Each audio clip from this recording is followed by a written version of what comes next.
when we talk about your involvement with VADA, we know that you founded it. We know that you are the president. We know that you were motivated by obviously seeing that horses, I don't, for lack of better terms, were being tested more than humans, basically. Um, but we were told that I guess you were introduced to the founder of WADA, Dick Pound, and that's how you got your start in VADA. Can you kind of clarify a little bit of that? That had some gray area that confused some people. Yeah, no, basically when we were starting our program, we wanted it to be as thorough and advanced as possible. So Dick Pound and some other individuals, physicians that work with WADA, were very helpful in us setting up our policies and procedures so that we were comparable to the policies and procedures that are done by other anti-doping organizations, including for with WADA.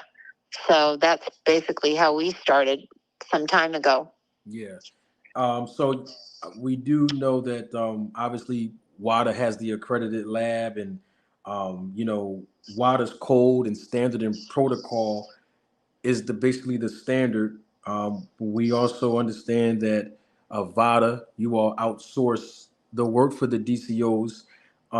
Some people may get the impression, and we've heard this not on this podcast, but just in the public media for years, that VADA should be looked at as just a mediator. In other words, is WADA has the lab that performs the procedures, WADA has the code and standard and protocol, and then you guys outsource the work to DCOs. Some people have said, not on this channel again, that VADA is just a mediator. And I don't know if that's a fair assessment.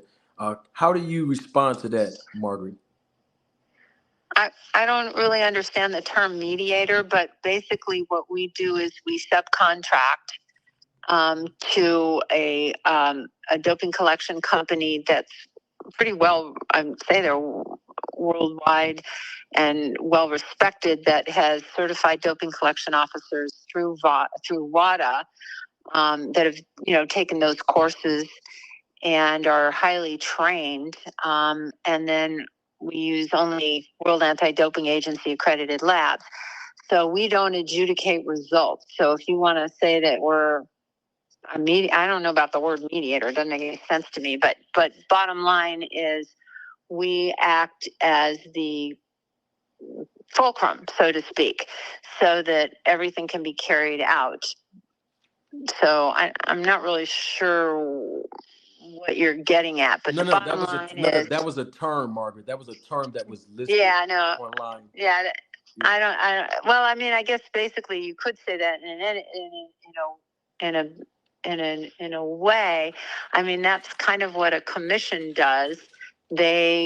Commission will hire doping collection officers. They may use their inspectors, or they may hire someone like us, and then they hire a lab. They don't run the lab tests themselves, and neither do any Olympic sports. So basically what happens is when individuals come to us, they contract us to do the testing, and then we're kind of the middleman in a way. Maybe that's what that individual meant, but we're kind of the middleman to make sure the testing is completed to the highest satisfaction and the chain of custody is maintained, and then the highest grade laboratories review the results, and then the results are given to the appropriate parties for them to adjudicate.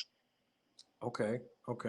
So on the website, on VADA's website, there is a section where athletes, particularly in combat sports, they can click on this icon on the website and receive a piece of paper. And on the top of the paper, and I'm only setting this up like that because some people that watch this podcast, they don't have all of the knowledge when it comes to anti-doping. So I just wanted to clarify it for them. They've heard the term but don't know what it means. Can you help us understand the term on the piece of paper that says therapeutic use exemption? What is that, and what is the process for an athlete, particularly a fighter, to receive that from VADA?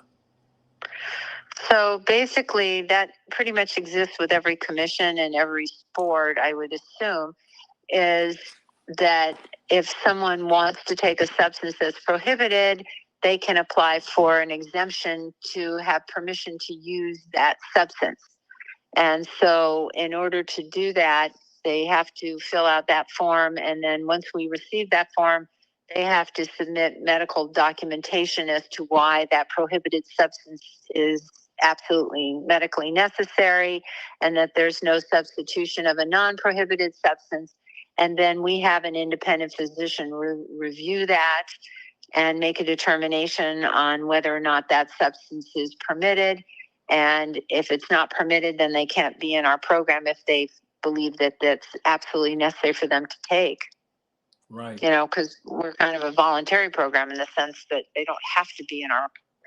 But if they want to be in our program, we don't obviously want them to miss a treatment that's absolutely necessary. But if it's incongruent to what our prohibited substance list is, then they can't be in our program. Right. And I think I saw something on the website too. Not even, matter of fact, it wasn't in the website. It was an interview that you conducted, I believe, in 2013. We were explaining the process of acknowledging fighters being enrolled in the program and publicly acknowledge that when a fighter tests positive for banned substance, they are removed from the website. I think that was your quote. Yes, if they're listed on the website, they would be removed. Right. So you did mention that, obviously we know this because you mentioned it, of course, it's on the website and it's in the name, voluntary. You all at VADA, you are a nonprofit organization, obviously a 501c3 tax exempt charitable organization. How do VADA receive donations, so to speak? We can usually receive them through PayPal.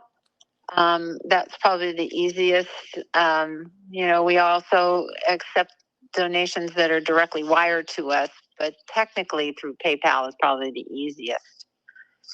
So is there a link, maybe someone that want to donate, I don't know, on a website, or how will we get access to donate to the cause of anti-doping in boxing? That's really nice.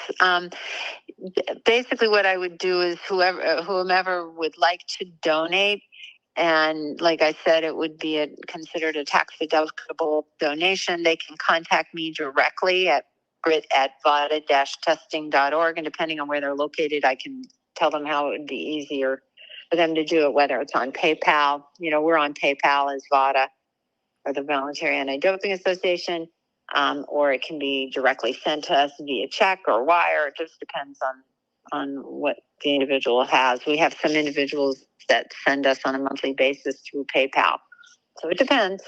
Got you. Okay. One of the audience members it's called Super Chat, where the audience members just pay to ask a question to the guest or someone that I'm interviewing, and I won't hold you too long with this because I know you have to go. The question was from Mr. Pragmatic. He asked, Margaret, in your opinion, how prevalent is PED usage in boxing? In your opinion, what's the percentage of fighters on PEDs?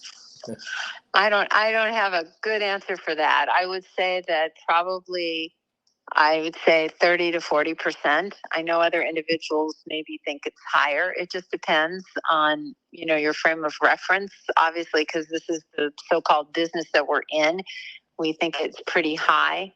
I think some of that can be from lack of understanding and education, or just not wanting to take initiative on their own and taking whatever someone gives them, or they're actually trying to take a prohibited substance. I think it can vary on why that percentage is fairly high. I think more and more fighters are not using prohibited substances. I think that, I think we've helped that. I think that the other problem that we don't have time to get into is there's other substances that aren't considered prohibited that should be considered prohibited substances per the World Anti-Doping Agency and should be on their list. So that those are considered, would evoke an adverse test result. But that's a long story for another day. But Right. But I think there's substances that should be added. And I think some of that can depend on what the laboratories are able to test for and determine whether it's, inborn, like endogenous, or it's exogenous, that they're actually taking something. So, well, there's one that we've seen in a tweet recently, as even far back as last year and a few months ago, and even in recent interviews, where there is some sort of undetectable drug that there is no test for in the first place, called insulin growth factor 1, LR3, or long R3. Do you know anything about that, Margaret?